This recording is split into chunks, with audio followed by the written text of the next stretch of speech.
What's going on, duelists? It's your boy Nick, bringing you today an update to my Illusion Melfy deck profile for the post Legacy of Destruction format. For those of you new to the channel, welcome. My name is Nick. We do Yu-Gi-Oh content mainly focused around rogue and casual decks alike. If that's the kind of Yu-Gi-Oh that you're interested in, then I highly encourage you to subscribe to the channel. We just reached our 1,500 subscriber goal, and I can't express my gratitude enough for everyone who's continued to support the channel, watch my videos, share my content. Let's hit our next goal, which is 2,000 subscribers. I know we can do it. You guys are going to really enjoy the content that I have prepared for you post Legacy. I've been working really hard on optimizing a lot of my deck lists. Some classic favorites like the Melfy Illusion list you see here before you, formerly known as Chimera Melfy. And I have a ton of really cool stuff down the pipeline that you don't want to miss. So if you're watching this right now, do me a favor, hit that subscribe button, like the video. It doesn't cost you a thing, and it's just going to continue motivating me to continue bringing you guys really unique and cool Yu-Gi-Oh content. So, with the intro out of the way, Illusion. It is the newest monster type in the game, and it finally took until Legacy of Destruction for us to get really insanely strong Illusion-related support. So I couldn't be more excited to update this profile. Melfy's, in my opinion, is a really awesome deck that oftentimes just gets overlooked. I know there's tons of Melfy fans out there, but let me tell you guys that this Illusion stuff and Melfy's actually goes together really well, and you'll see it through the profile. It is a 42 card deck list. But yeah, with all that out of the way, we're going to dive headfirst into the monster lineup as we normally do on the channel. So we are starting off with a playset of Cornfield Codal. This was one of the first Illusion monsters that released into the game, and basically it has several effects. The first of which is a hand effect where you can discard itself from the hand to allow you to add from deck to hand a monster who mentions Chimera Fusion in its text. Really cool effect there, just increasing the deck's overall consistency is obviously very good. In addition to that, while he's on the field or in the graveyard and you control a monster whose name is Chimera the Flying Mythical Beast, as a quick effect, you can banish this card to either negate that effect, and if you do, destroy that card. So Cornfield Codal effectively gives you targeting protection while you control a monster whose name is Chimera the Flying Mythical Beast, which we'll dive further into as we get it towards the extra deck. But this card is amazing as a starter, basically searching you one of the most important cards in the theme, which we'll go over next. But one of the things that I do want to talk about is the Illusion type itself. These cards are unique in the sense that a lot of them, not all of them, but a lot of them share the same effect. And that effect is a continuous effect that applies while they're on the field. And it states that if this card battles a monster, neither can be destroyed by that battle. So because they're like illusions, they're not really there, they can't be destroyed by battle, nor can they destroy something else by battle, which I think is pretty cool. I wish Konami was consistent in keeping that clause on all of the illusions, because there are a handful that are currently out in the game that don't have that clause.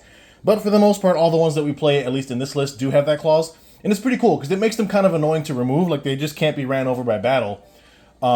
Which, forces your opponent to kind of think outside the box and how they want to address them. So you definitely max out on Codal for consistency, obviously. Up next, we do have a playset of the Mirror Sword Knight. Pretty much the card that Cornfield Codal is going to be searching almost every time. Mirror Sword Knight's a light level 4 illusion monster. Again, same illusion clause that he can't be killed by battle, nor can anything he attacks be killed by battle. In addition to that, this card as a quick effect contribute itself to special summon a monster from your deck that mentions Chimera Fusion. Then, just like Codal, Sword Knight also has an additional effect while he's on the field or in the grave, and we control a monster with the name, whose name is Chimera the Flying Mythical Beast. When a monster the opponent controls activates its effect, we can, quick effect, banish this card from our field or grave to negate that effect. So you effectively have a monster negate for Sword Knight and targeting protection through Codal. So very cool graveyard disrupts. Generally, you're going to be using these cards as like fusion material or attributing them off or discarding them with their effects. So they're going to be in the graveyard a lot of times, and as long as you can establish a monster whose name is Chimera the Flying Mythical Beast, you effectively get free disruption out of your grave, which is really awesome. So definitely want to max out on the playset of Sword Knight. Up next, we have 2 copies of Gazelle, the King of Mythical Claws. followed by 2 copies of Big Wing Baphomet. These are actual retrains of the original Gazelle in the original Baphomet from the DM era. Gazelle is really cool as a level 4 Earth Beast, which states when this card is normal, or if this card is normal or special summoned, you can add a level 5 Fiend monster, who Big Wing Baphomet happens to be, or a Chimera Fusion from the deck to your hand. And we'll get to what Chimera Fusion is momentarily.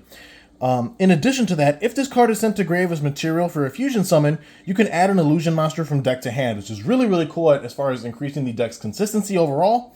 Then you have Big Wing Baphomet. This is generally what we want to special summon off of the Mirror Sword Knight effect, and that's only because Baphomet is a level 5 monster and does require a tribute to be normal summoned, which you're generally not going to be doing unless you're really in a pinch. But if he's normal or special summoned, you can add a level 4 Beast monster and or a Chimera Fusion from deck to hand. So Baphomet effectively searches you Gazelle, plus the aforementioned Chimera Fusion, which we'll talk more about once we get to the spells. So it's a double search, which is really strong.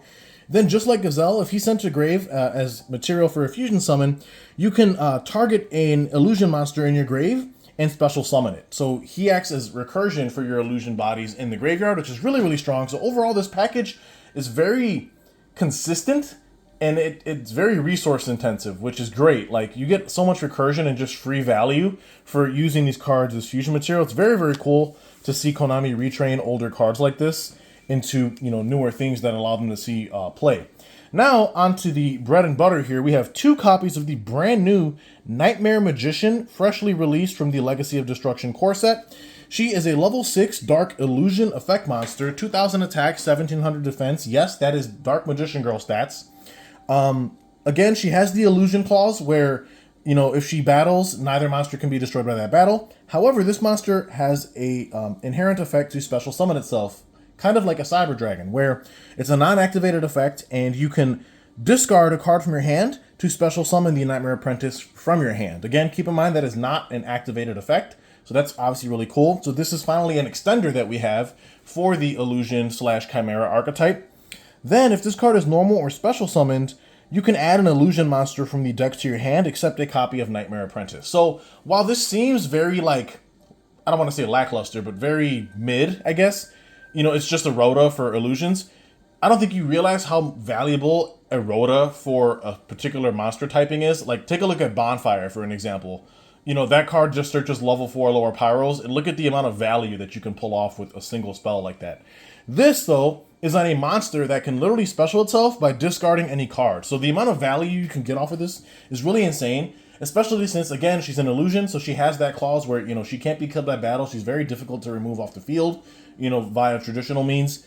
And she just helps increase the deck's consistency tenfold. So 2 copies is more than enough, because you have to remember that Gazelle, when sent to grave as fusion material, does also search illusion monsters. So I felt like 2 copies of Apprentice was perfect, because I just felt like you just didn't need that much redundancy in the list, and I wanted a space to run other cards. So 2 copies has been perfect. You know, you can also search this off Gazelle itself, or you could even search... You can use Apprentice to search either your Codal or your Sword Knight, which are the starters for your deck effectively, which is obviously very strong. So 2 copies of Nightmare Apprentice. Then we follow that up with 1 copy of Nightmare Magician. This was again released in Duelist Nexus, which was the debut of the illusion monster type. This card is kind of based off Dark Magician, although his stats happen to be 100 defense points off. He's 2500 attack, 2000 defense on a level 7 Dark Illusion. Again, has the illusion clause where neither monster can be killed by battle. Then, but this card is really nutty because at the end of the damage step, if this card battled an opponent's monster, you get to take control of that opponent's monster. It's a non-target snatch steal, and it's permanent. You can even use the monster's effects, like it's basically your card now. There's literally no restriction on that, which is really insane.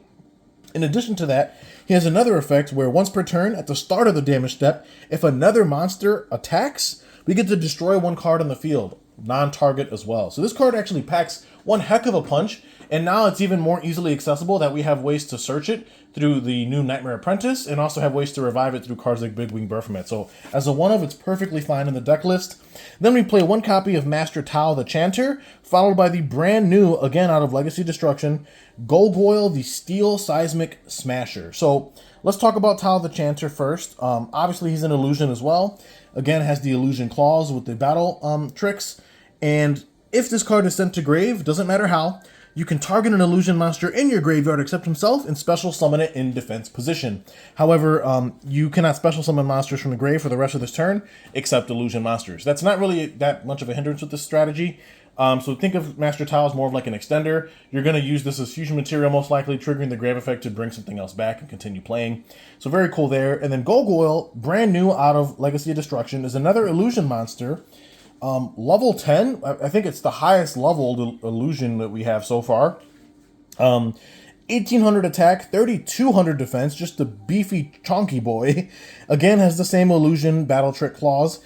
And once per turn, after damage calculation, if your machine or illusion monster battled, you can target one of your monsters that is banished or in your graveyard and special summon it. So this card just gives the deck much needed recursion from not only the graveyard, but the banish zone as well. And it's crazy because he can revive any monster. It's not illusion specific.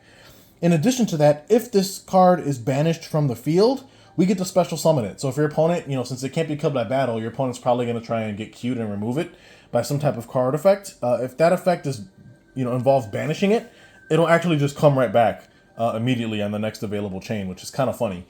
So one of each of these cards, again, very cool for recursion and being able to kind of gain resources and value back for your investments, which I think is really nice. So that wraps up the illusion portion of the deck, or slash the Chimera portion. Now we're going to be diving headfirst into the Melfy portion, because this is a Melfy illusion deck, and this isn't just your typical, clickbaity, oh, we're playing Melfys, and it turns out to just be a single caddy and a single penny.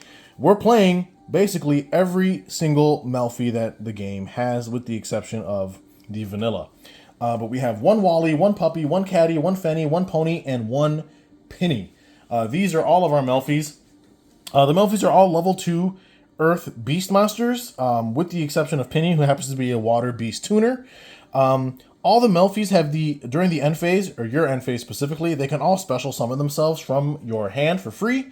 Then they all have the same trigger condition, and that is if your opponent normal or special summons a monster, except during the damage step, or if the opponent targets any of the Melfys for an attack, they can return to the hand, and then each one has a unique effect at that moment. So in Wally's case, he can special summon 2 different Melfys from the deck, which is really crazy. Their effects are not negated. Then with Puppy, he can special summon a level 2 or lower beast from deck. Again, effects not negated. Caddy can search any beast monster from deck to hand, which is very insane. Fenny can special summon a beast monster from your hand. No restriction as far as levels concerned. Also does not negate its effects either. Pony can add any level 2 or lower beast from grave to hand. And then Penny's kind of the odd man out. He's the only one who doesn't work like the rest of them. And what Penny does is, during the turn that a beast monster was returned to the hand, keep in mind all the Melfys return to hand with their trigger effects, Penny can quick effect special summon itself, and then immediately after he resolves, will synchro summon using himself on field and any Melfys you have in the hand. So very cool card. Then also during the end phase, or your end phase, if you have a Beast Xyz on field, the Penny can attach itself from the graveyard to that Beast Xyz as material. So this pretty much rounds out your entire Melfy package. Now the reason why we choose to play the Melfys with the Chimera lineup is because it synergizes so well with the deck, with a lot of the Chimera cards, the non-illusion ones being Beast type specifically, like Caddy can search out Gazelle, for example. None of the Melfys require the normal summon since they all special themselves during the end phase anyway. So you can lead with your Chimera plays, following, insulating your lines with the Melfy lineup during the end phase, which is really, really cool. And you just have a lot of really interesting synergies that, again, I'll continue pointing out as we go through the profile. To round out the last, I call this the honorary Melfy of sorts, we do play one copy of Kalantosa, Mystical Beast of the Forest, aka Chiapet. It's a level 2 beast effect monster that, if it's special summoned by the effect of a beast monster specifically, we get to target a card in the field and destroy it. That is not once per turn. Usually you're going to be summoning this off of like a Melfy Puppy, for example. So, and then you can easily abuse it with the Chimera engine, which I'll talk more about when we get to the extra deck. But very cool card as a one of in this deck list.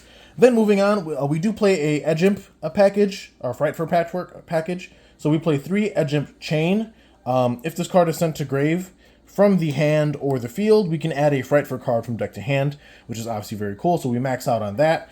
Then for the non-engine, we are playing 3 copies of Effect Veiler in this list. Really crazy, this format, in my opinion. Followed up by 2 copies of DD Crow. Also, I think a sleeper pick this format. There's tons of decks that want to like deal with stuff in the graveyard, and Crow is just a nice card to have main boarded, in my opinion. I know some decks will want to sideboard it, but I think it's worth playing in the main, in my opinion.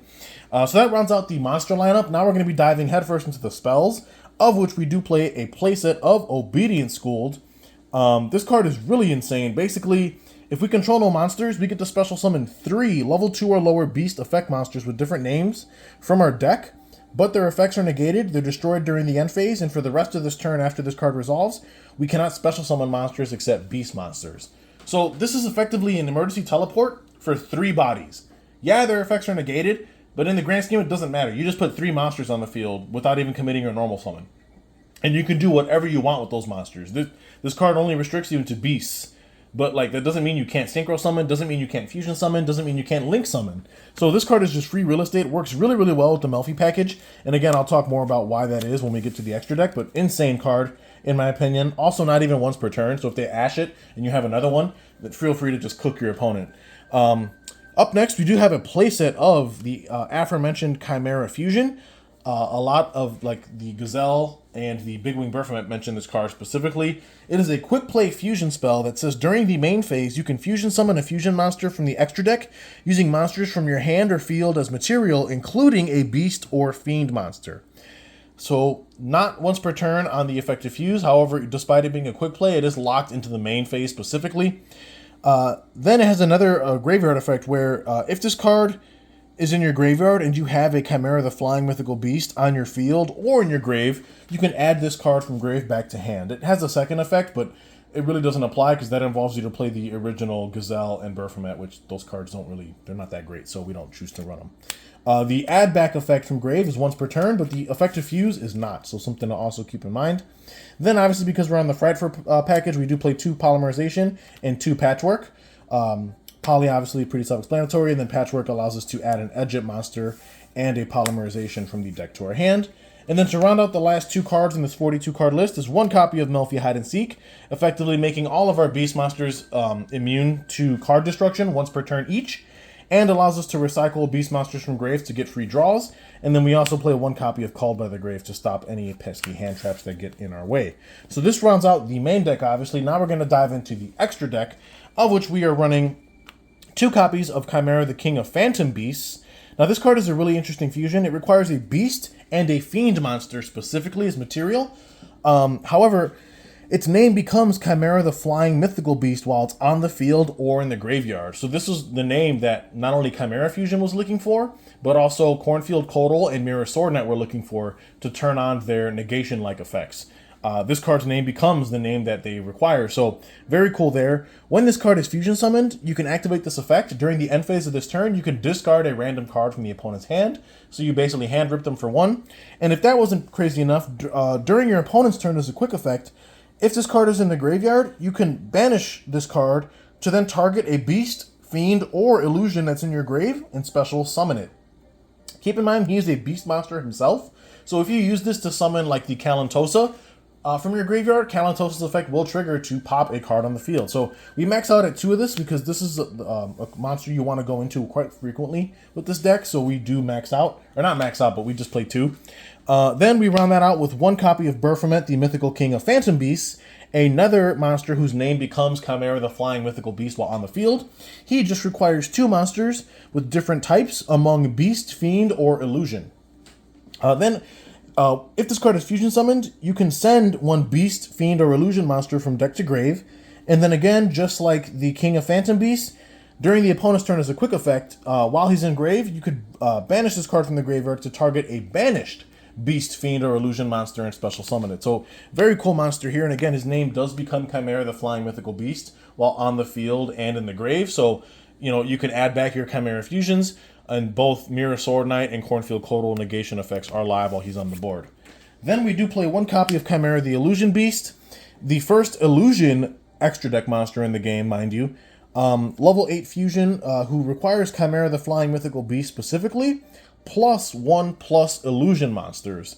Now, What's interesting, again, his name also becomes Chimera the Flying Mythical Beast while on the field or in the grave. So again, Chimera Fusion gets to add itself back, and your Codal and Sword Knight negation-like effects are live while this guy's on board as well. And he gets to attack up to a number of times equal to the amount of material used for his summon. So that's really insane. And because he's an illusion, he also has the illusion battle trick clause where, you know, if he battles, neither monster is killed by that battle on a 3100 body. So you're probably wondering, well, why does his attack matter? Well, his effect states that if this card battles a monster at the end of the damage step, you can change that opponent's monster's attack to 0, also negate its effects. Now that's permanent. So what happens is if I go battle phase and swing into an opponent, end of the damage step, I make their attack 0, but this card can attack multiple times up to the number of material used for its summon. So I can just continue swinging into the same monster who's now 0 attack, and it's almost like hitting your opponent directly for 3100 because they're still going to take the damage, which is really insane. So you can easily set up OTK lines with this guy. Definitely like him as a one-of, especially post-Legacy Destruction. Now that you have more illusion support, you're able to get more illusion bodies on field to facilitate his summon much easier.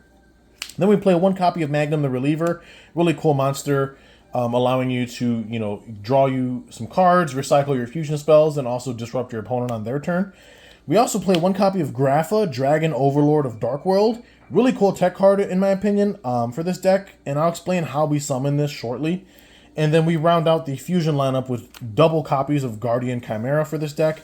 Pretty much a staple in any Chimera illusion-based deck. You Chimera Fusion into this card on the opponent's turn, just wrecks them for days. So we play 2 copies of this, which is obviously very strong.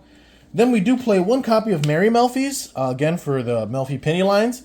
And we also play 1 copy of Muddy Mud Dragon. Again, being able to use penny because he's a tuner, we can utilize Muddy Mud Dragon's effect to use it as a substitute for a specifically named fusion material. So we can use it to make our Grapha, the Dragon Overlord, or we can even use it to make our copy of Chimera, the Illusion Beast, since both this fusion and Grapha require a specifically named material as part of its summon, which is really, really cool. So we can cheat some of those cards out using the Muddy Mud effect, which is really nice. And then Merry Melffys, just being able to target a monster and bounce it back to the hand on Synchro Summon is very cool as well. Like I said, making Penny quite the threatening Melfy monster. We also play 1 Melfy of the Forest, followed by 1 Joyous Melffys. These 2 cards we can make very easily through the Obedience Gold package we have. Melfy of the Forest allowing us to search additional Melfy cards from deck to hand, while also providing us with some pretty good negation. And Joyous Melffys allowing us to not only attack directly, but also quick effect tagging itself out to special summon beast monsters from grave, up to the number of material that he had. 2 very insane Melfy Exceed monsters that we definitely utilize a lot during our play testing. And then to round out the final cards in the extra deck, we play 1 Cross Sheep, 1 Tri-Brigade Farragut the Baron Blossom, and 1 copy of Underworld Goddess of the Closed World to round out our extra deck lineup. Very crazy cards. Cross Sheep, you know, because this is a fusion-based deck, you get a lot of value off of this. Farragut, again, really insane monster, allowing us to special additional beasts from hand, also letting us mulligan a little bit when she's sent to grave. And then Underworld Goddess just being our outs to anything sticky, also providing negation for us, non-target, and just overall a really insane card for the opponent to try to deal with. So that rounds out the extra deck lineup. Now, before we wrap up the video, I do want to go over the side deck. Again, side deck is always up to personal preference, but for the purposes of this particular list, I am choosing to sideboard 3 copies of Alpha the Master of Beasts, a really insane card to utilize when going second. Also searchable through Melfy Caddy as well. We also play 1 copy of Danger Bigfoot. Again, another searchable card off of Melfy Caddy specifically. Bigfoot's just nice when you're going second, trying to break established boards. You either pop a card when it's discarded, or they whiff, and you special this for free and get a draw on top of it. So really insane. We also side deck the 3rd copy of DD Crow for those graveyard focus matchups where we do feel like we need the 3rd Crow. We'll go ahead and side into it from the side deck. Then again, for going second, we do play a playset of Dark Ruler No More, pretty self-explanatory. And then we also have, if we choose to go first or second, depending, we have a playset of Eye of Illusion, a really interesting quick play spell that came out in the Maze of Millennia set. And it states, if you control an illusion or a spellcaster monster, you can activate one of the following effects. Your illusion and spellcaster monsters cannot be destroyed by battle. That's kind of redundant since your illusions, for the most part, already can't be killed by battle. So you're not really going to be using that effect much. The second bullet point, though, is during your opponent's turn, you can target a face-up monster your opponent controls, take control of it to the end phase. So this is pretty much like a snatch steal, which is really nice as long as you control an illusion. Or the third effect, which in my opinion is the funniest, when an opponent's monster declares an attack, target a face-up monster your opponent controls, except the attacking monster, and change the attack target to it and perform damage calculation. So this is one of the few cards in the game that can actually force your opponent to attack one of their own monsters, which is really hilarious in my opinion. So we max out on that. Again, really interesting side card in my opinion. Then we do play the one Harpy's Feather Duster for the back row hate, obviously. And then we wrap up the sideboard with a playset of Lost Winds in the event that we are forced to go first. Lost Wind can put in a ton of work, in my opinion. Permanent target negation, permanent attack reduction, and if the opponent specials from their extra deck, we get to reset this from grave for free, which is really, really strong. So that's going to wrap up my Illusion Melfy deck profile for the post Legacy of Destruction format. Let me know down in the comments what you guys thought of the deck list. And like I said, if you got this far into the video and you're not subscribed, subscribe. All it's going to do is help the channel in the long run, and you don't want to miss out on any more amazing content I'm going to be bringing your way, especially post Legacy of Destruction content. So with that being said, this is your boy Nick, hitting that end phase. Peace.